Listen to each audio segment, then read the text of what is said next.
Welcome back, everyone. I'm Ace. And I'm Spade, and this is The Guest House. Today we're playing I Love You, Colonel Sanders.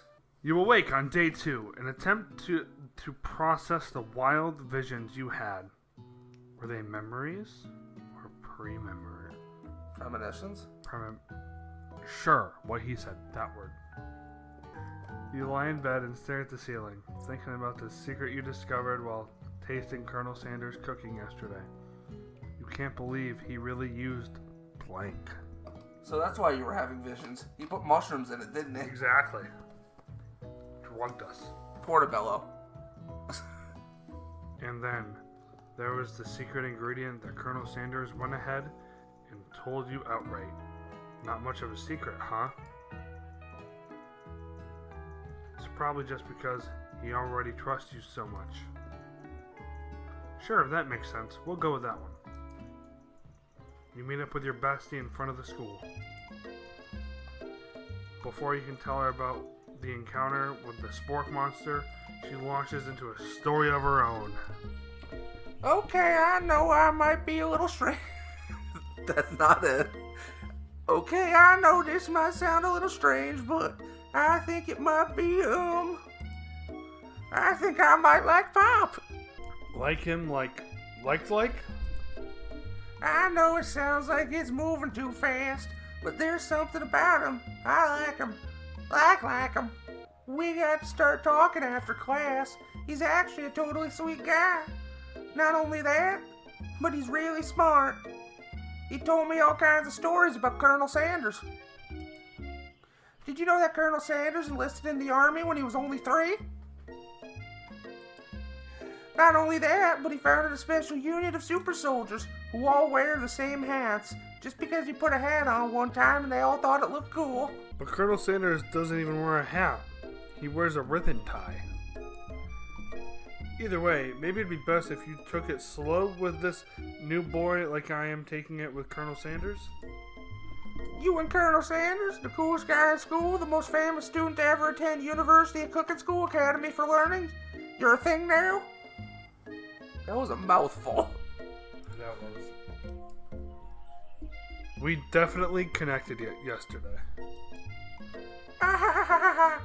Sure you did. You're great. Why would he be into you, I guess? Laughing at the implication that you and Colonel Sanders might be a thing is definitely not cool. You are great. You have an idea about how to prove that your love is real.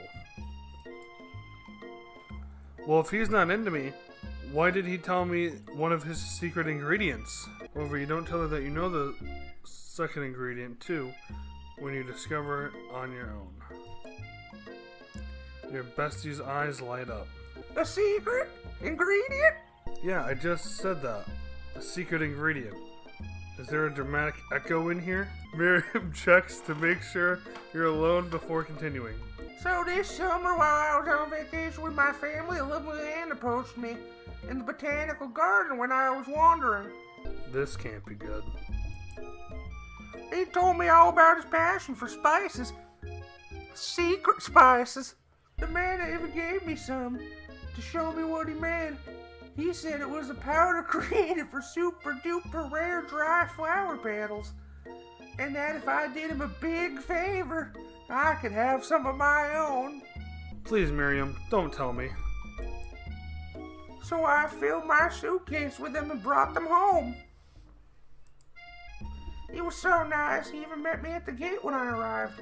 Later when I cooked with him, a very strange feeling came over me, and this flavor was unlike anything I'd ever tasted. I think you're being very liberal with the meaning of spices here. Whatever. Anyhow, we both share an interest in cooking, so we stayed in touch. You know, like pen pals. I bet he would love to know more about new spices. Well, I'm definitely not supposed to share Colonel Sanders' secret recipe. And besides, I only know the one ingredient, so I doubt it'd be much use to anyone. You liar, you know 2. Please, please, please. It would mean the world to me. No one is to know it came from you or from Colonel Sanders. What do you think? Should we protect Colonel Sanders' secret? or share with it with your bestie. Let's make up a fake ingredient. Definitely make up a fake ingredient. We gotta have Colonel Sanders trust us. You quickly think of a fake ingredient. I don't know. How about Eye of New? I know it sounds like some kind of witch's potion, but what can you do? Eye of New? Wow! Her eyes light up, imagining such a thing, and you figure that you've satisfied her curiosity and she'll move on. However, she immediately turns around and does some thumb typing on her phone that you can't quite see. That's probably not good. Before you can ask her to confirm that she was definitely not texting secrets to other people, you're interrupted. A wind rushes in, cherry blossoms, petals, fill the air. It's Colonel Sanders, and he's arriving at school. On a horse, for some reason. Colonel Sanders' horse is truly a thing of beauty. Without ever acknowledging that he is being watched, he does a short horse dance before dismounting with a flourish. He then slaps his beautiful creation gently on the rear, sending it running free into the countryside. You are so struck by the sight of him that you lose the ability to speak coherently. I didn't realize anyone was watching. Don't worry. He knows his ways home. You attempt to compliment Colonel Sanders, but the words don't come out exactly right. What a horseful beaut you have. I mean, what a horseful beaut you have. Dang it, that's not what I just said. Being a good friend, Miriam attempts to cover for you. Oh, Dingus. Just gets really nervous around people they like. Yeah, that's helpful. What? This is not helping. I mean, they got food poisoning. We're up all night. It was gruesome. You should have seen it. Also not helpful. She gives you a wink and a smile, as if to say, situation handled. Can't blame a girl for trying. And with that, Colonel Sanders disappears into the school, leaving you and Miriam to follow. When you enter the classroom, you see your two rivals, Ashley and Van Van, are doing this something bad. By the way they're hiding, you know it must be really bad. Like counterfeiting recipes is bad. Experimenting with restricted ingredients bad. Summoning a demon bad. You try and get a peek over Van Van's hulking shoulder, but he sees you coming. Whoa there, little one. I'm not sure you're ready to handle this. Why don't you make like a bee and mind your own wax, honey? You sit near your rivals, but you leave your back turned to them. You even hear Van Van mutter something that sounds a bit like a magical spell. However, he notices you eavesdropping. You try and cover your tracks and improvise an excuse. It's time for class, and you're distracting the rest of us who want to learn. Now you've upset them. Oh, and you're the Emperor of Cooking? Are you? You make the rules? I'm not sure you did a good meal if I ate you. Being the best chef in the world takes more than the culinary skills. It takes creativity. It takes panache. And it doesn't hurt to use it to evil. You finally get a look at what it was they were hiding, and you instantly recognize it. It's a book, just like the one you found on your encounter with the spork monster. That's the same book I found last night at the quad. Ashley immediately elbows Van Van, who hides the book behind his back. I don't know what you're talking about. That book is family heirloom and it contains our secret. You notice that they haven't just been studying the book. They've got Pop pinned to the wall, and they're tossing potato skins at him as he tries to catch them in his mouth. We're playing. Before you can dig in any further, you're interrupted by the arrival of more students, and it's almost time for class. Beep, beep. Clank must be running late.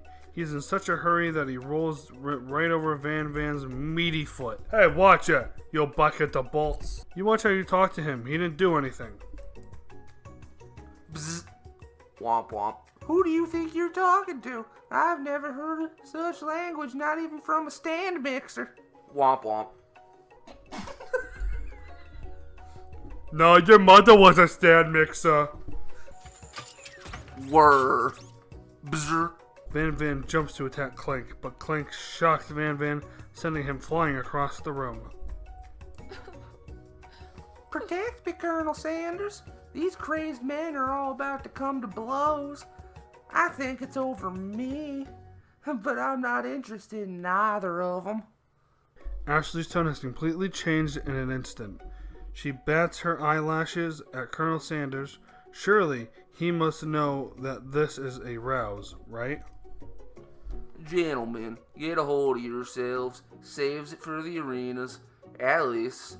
Or don't. Honestly, what do I cares? I've got lofty career aspirations to focus on. Maybe I can help you with your business plan. Just then, Sprinkles arrives to signal the true start of the class day. He's panting, which doesn't seem to that abnormal. He's a professor, but he's also a dog. Students, please take your seats. I apologize for my late arrival. I spent this morning chasing a car all around town, and my tiny legs are very, very tired. But I'm here now, and I hope that you're all ready to learn. Rub his furry dog belly, he loves it. After he catches his breath, Sparkles regains control of the classroom. Without further ado, we'll review a global history of my favorite fowl, the chicken. You want to pay attention to this lesson. Truly, you do. Which is why in 1776, the signing of the Declaration of Independence, it was the chicken who signed their name. But you can't help but daydream about Colonel Sanders, and you miss most of the important parts. When you come to, Sprinkles is holding on to a tray of food in front of you. Well, Dingus? Naturally, this appears to you to be a sample platter. Which item do you want to sample?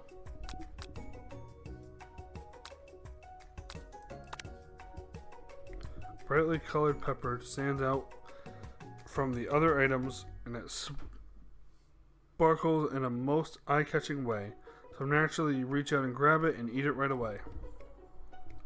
However, your body is not prepared for the heat. The pepper has triggered you intense spice hallucination.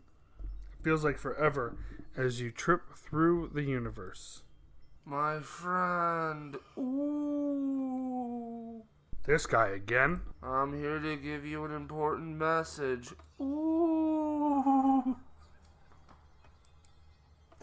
You must avenge my death. Who even are you? And fulfill your destiny. All you must do is... I was saying, to fulfill your destiny, all you must do is... Sorry, I think I've got some spice stuck in my throat. It's fine, I'll work through. To fulfill... the prophecy. You must... You feel yourself beginning to regain consciousness. Oh, man. You come to and find everyone is staring at you. That pepper was the last of its kind on Earth, and now it's gone forever. You think to yourself, geez, I should pay better attention. We all make mistakes. I'm sure he'll forgive you someday. Come on, it's time for lunch. Before anyone can relax, the cafeteria lights dim, and your rivals enter to make a dramatic announcement. Today's lunch will be prepared via timed competition cook-off. The level of theoretics with these two is off the charts.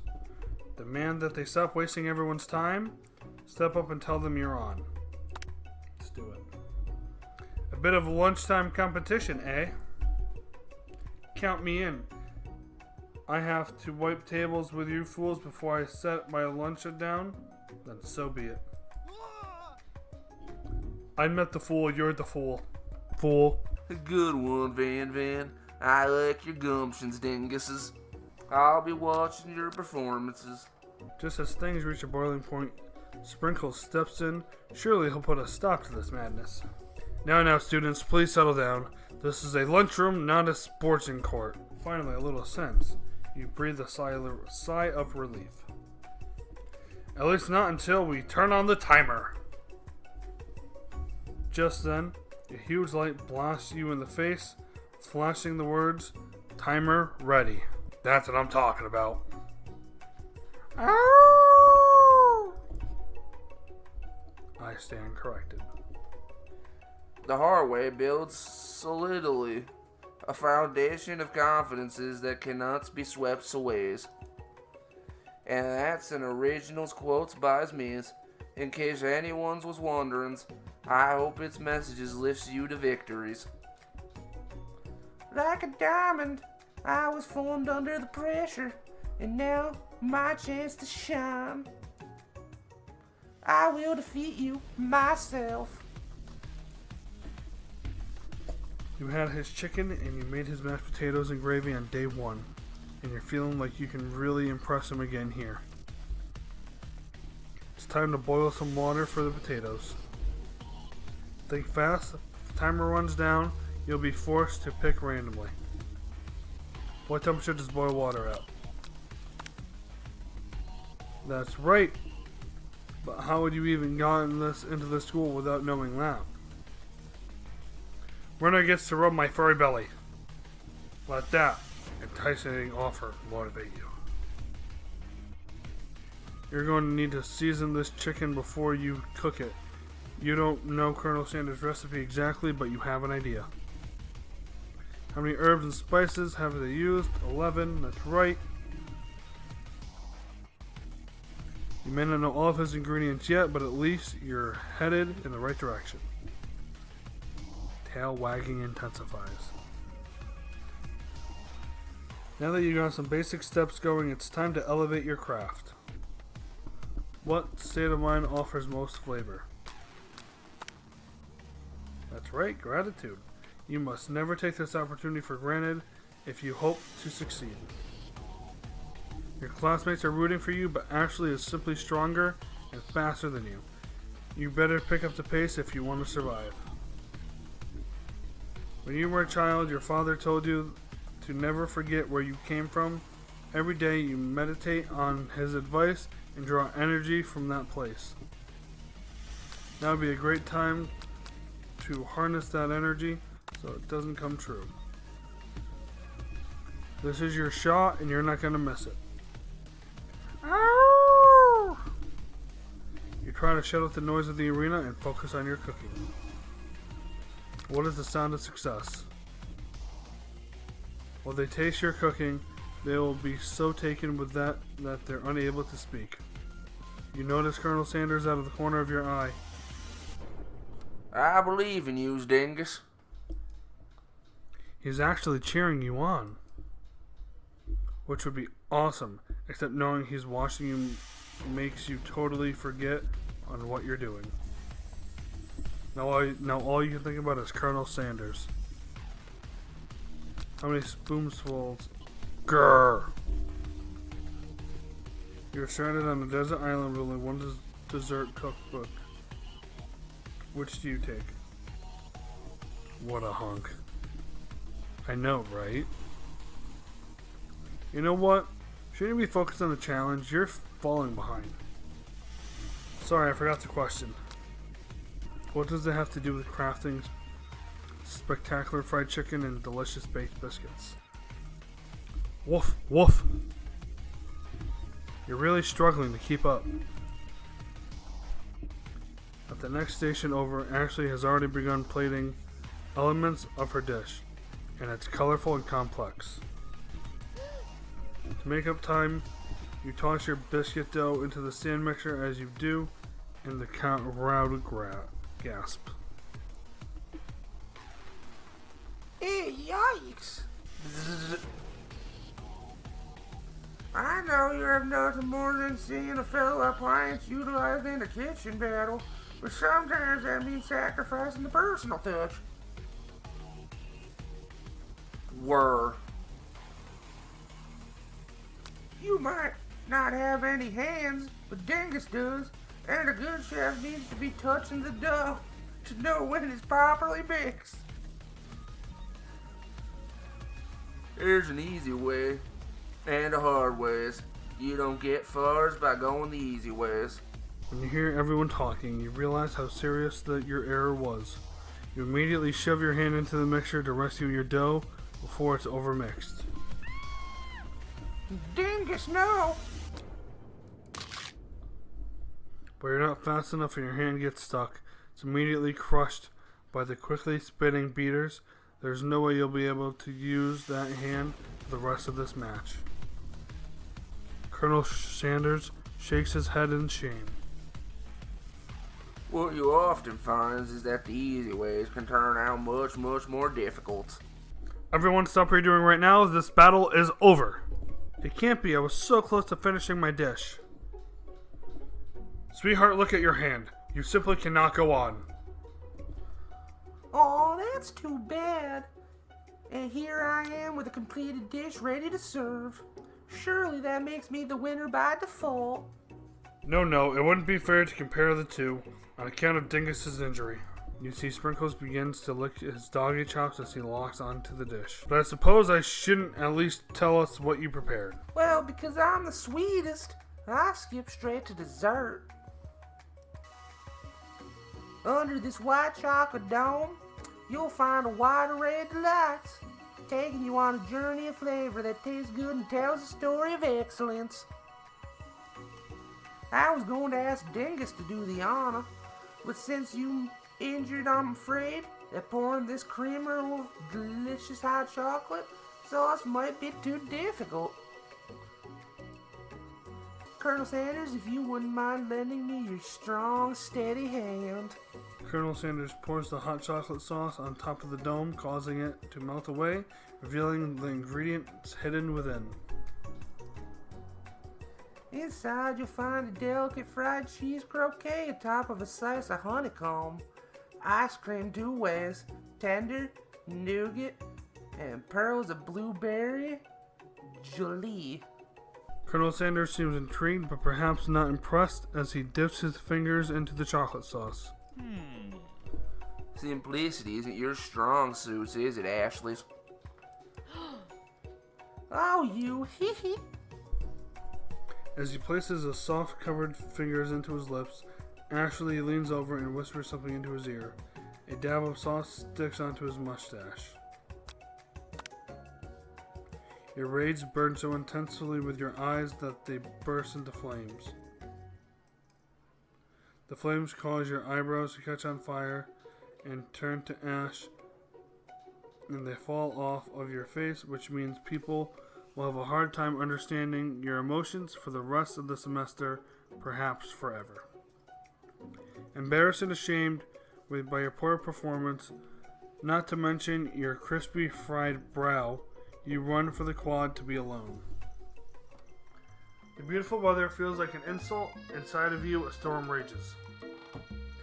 It's Colonel Sanders. He's probably here to tell you that he and Ashley are in love and have decided to get married. And he won't even ask you to cater his wedding because you're a terrible chef and an awful person. You try to hide from him, but he approaches you directly. I know you're hurting right now. Not just from the devastating loss, but from that run-ins with the mixers and that small fires. We should get that checked out. I'm fine. Can you just leave me alone? I'm a loser. I'm not fit to fill your fryer. I'll never be a master chef. Well, with that attitude, you won't. Exactly. Failures is a parts of life. Not just for yous, but for all of us. Do you think I've never failed at anything before? That's exactly what I think. Wells, and think agains. I wasn't always the man you sees before you enrolled in culinary school.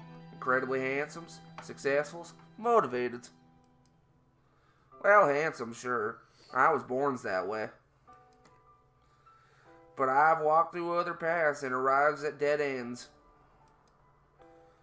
I was passionate about life, but I failed as an obstetrician. I was passionate about justice, but I failed as a lawyer. I was passionate about livestock, but I even failed as a mule herder. That one was especially humiliating. Mules can be cruel. I lost my business partner to a gunfight. Okay. I didn't know. People see my delicate ribbons, ties, and my well-kept beards, and assume that I've got it all together, which is true now, but it hasn't always been. Sounds like this guy could really use a hug. I resolved in that I was going to amount to something.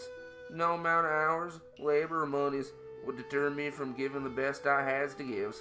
As Colonel Sanders changes focus, you see something ignite inside of him, a burning passion. One has to remember that every failures can be a stepping stones to something's better. My new dream is pure. It's honest.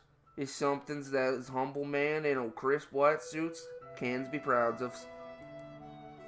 I will create the new chains of chicken restaurants that will bring joys to the entire world and make up for my past misdeeds. Yay! Just as your moment grows intimate, you're interrupted by a threatening, shadowy presence. Battle scarred from the night before, you prepare for the worst.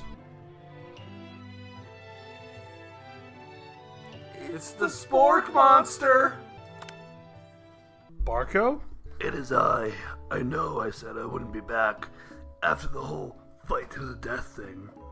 Maybe you don't really want to see me anymore, but I just want to say that I was wrong to attack you, and I apologize. I know what it's like having to always look over your shoulders. You keep going back and forth between I'm Bruce Wayne and I'm... Batman. I am Batman. I am the hormone monster. It's kind of the same thing, actually. Yeah, you got a point. Monster problems. Am I right? Aw, thanks, Barco. I'm glad there are no hard feelings. Getting jumped by a giant creature in the dark at the night can really rile up a person.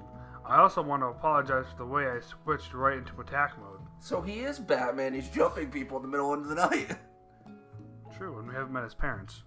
I know that you are strong, and cooking school can put a person under a lot of stress. I actually used to go to this school. I wasn't always a spork monster, you see. I used to be Batman. I used to be Batman. And a hormone monster. I seek justice. Vengeance. I don't believe it. You were human once? Well, no, I was a golden retriever, but I was still a student until one day, one mean kid with a magic spellbook cast an enchantment on me, and I was forever transformed. A magic spellbook? Precisely. I had poured a copy for myself, but somewhere along the way, I've lost it. If you find such a book, I beg you, respect it. You're a powerful chef, and shouldn't rely on such dark and evil magic. No one should be protecting the innocent from those who would create them through sorcery and ghoul. If you need me, don't fear, I will be there. I am Batman. Is it? Apparently, he sounds more and more like Batman every time. Well, this time he started speaking about impurities and injustice or whatever, so I think he might be Batman. He might be Batman.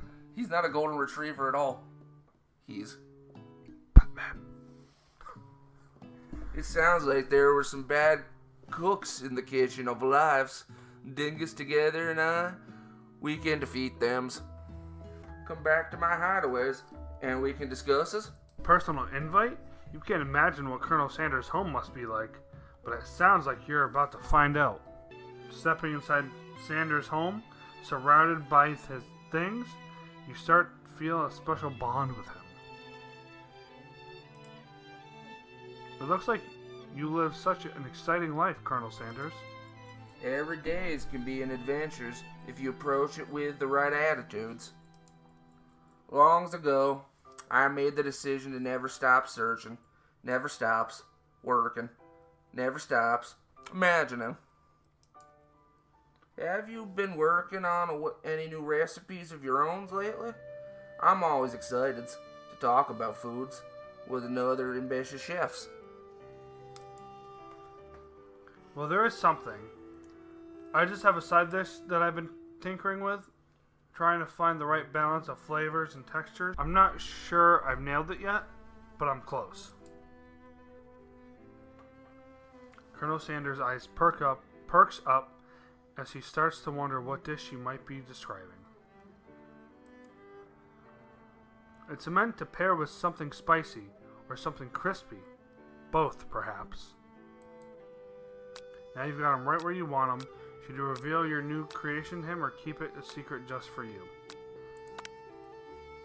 You decide that you're ready as you'll ever be to share your original cooking with Colonel Sanders. Before you can tell him yourself about it, you decide to dive into his head first. You reach into your lunch bag for a special dish that you've been keeping on ice all day. I present to you my original coleslaw. The shredded cabbage dish glistens in the light of Colonel Sanders' luxe hideaway. Magnificence. Together you chow down on the creamy slaw until a spoonful remains in the bowl. Do you mind if I hold on to the last bites? I'd like to have it around so that I can admire it, taste later, and think back on this moment. You could offer to make him more, but he seems very sentimental kind of guy. Sure, why not? Please make yourself comfortable. I'll be back in just a moment. You realize that now would be the perfect time to do some snooping.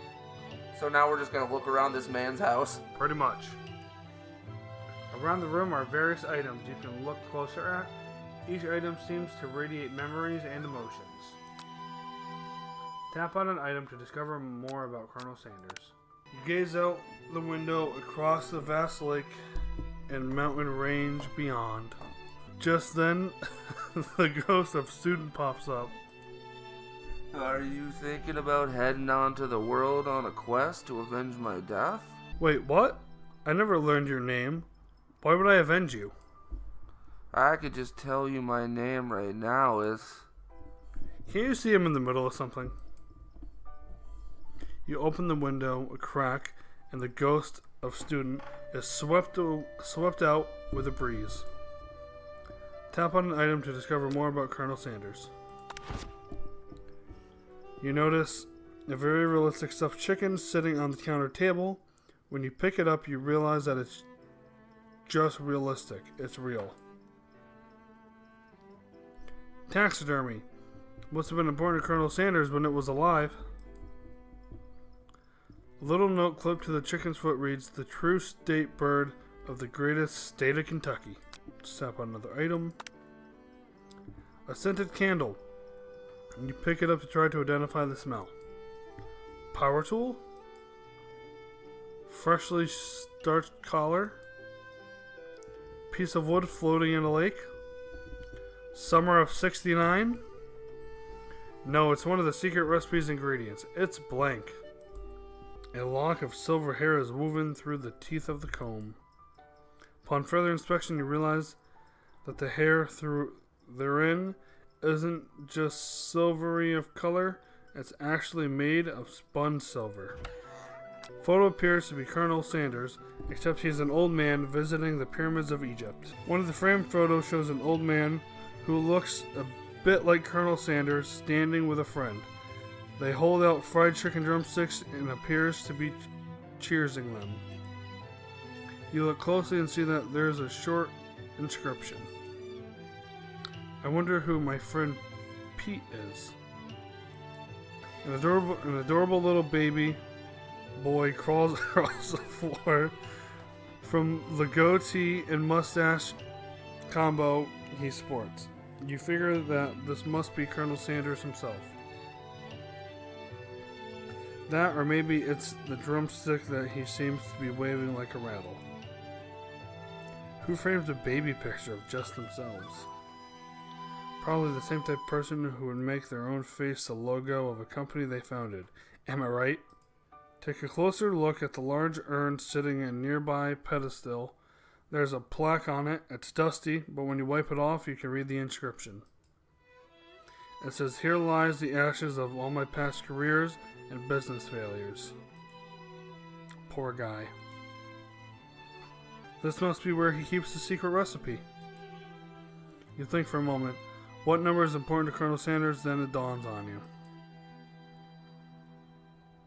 As soon as you can turn the dial to 111111, the safe is open. Inside it, you find a single note.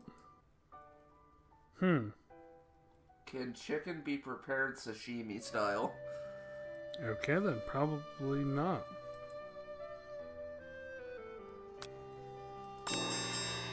You open the door to Colonel Sanders' closet and find a row of his signature white suits hanging within.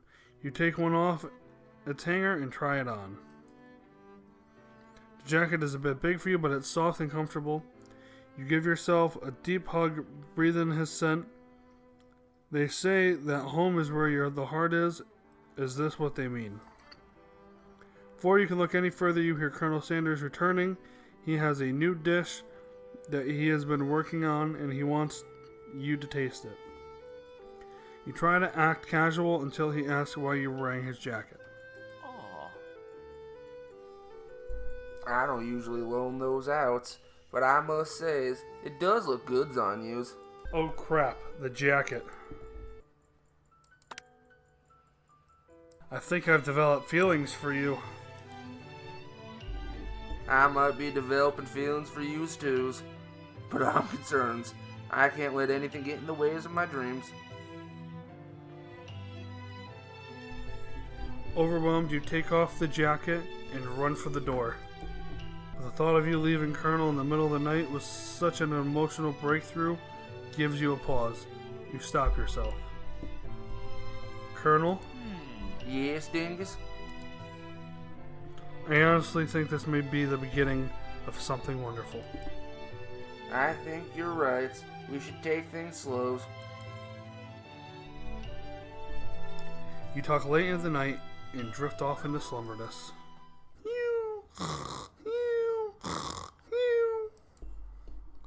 You awake to a beautiful morning in Colonel Sanders' hideaway. Did you make the right decision on how to respond to Colonel Sanders? Only time will truly tell. Today is the day that could change the rest of your life. You think about the new secret ingredient you just learned about? Blank. In some jurisdictions, blank isn't even legal. But if the recipe is a secret, how will they know? Your thoughts are interrupted when Colonel Sanders emerges into the room. And you'll find out what he has to say next time.